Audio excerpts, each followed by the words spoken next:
Kevin, you're doing a lot of work with the food bank down in London. I mean, do you think there's a tie-in with the austerity that the EU is imposing on us, or what? Well, I was quite surprised since setting up the food bank how many people actually need our help. When we go out there, it's not like people don't appreciate it. People come over, and you get elderly people sometimes are in tears because they're actually so surprised that someone is there with their interests at heart. Yeah. There's no other parties and there's no other people out there who are doing what we're doing to help these old people who are really appreciative of what we can offer.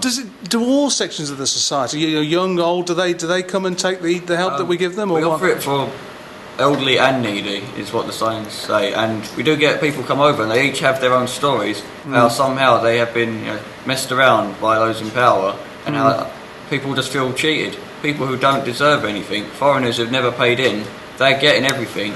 Our own people, they're starving, they're hungry, or they're cold in the winter, and yet so we're trying to be there for them, to offer them what no one else can. Yeah, I think it's fantastic. I mean, if you got pork scratchings on there, I might come down there myself, actually. But it's really worthwhile cause, and it's just astonishing that in a so-called first world country where our own people are starving to death. Unbelievable. Jack, on a completely different thing, I know you were up in action. It worked really well, the Charlene Downs demonstration. We've made some ground there with the police reopening the inquiry and whatever. How did it go on Saturday? Give us the inside info. Well, the turnout wasn't as good as we normally get. Because it was raining, wasn't it? Yeah. Originally, but we were told by the police that we had to demonstrate across from the takeaway. So I complied originally, and I said, yeah, we'll do that.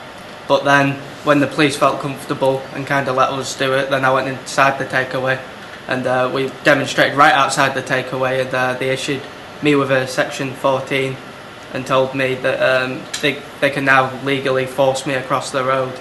But one thing that I found interesting was everybody on the demonstration was forced to cross the road when I was the only one issued with a Section 14. So the police actually assaulted everybody on that demonstration. And many people join the police because they want to do some good. But all those people have done is they've joined the police and they've spent a whole day protecting a paedophile. I heard, is it true that when you were presented with your ubiquitous Section 14, you tore it up? Is that what you did? It's a piece of paper. I don't follow a law if it's unjust. I only follow right and wrong.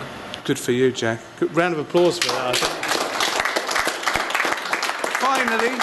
Finally, gentlemen, how does it feel to be behind a desk? So, with a bit of authority. Does it fit? Do you reckon you fancy a bit of that, or what?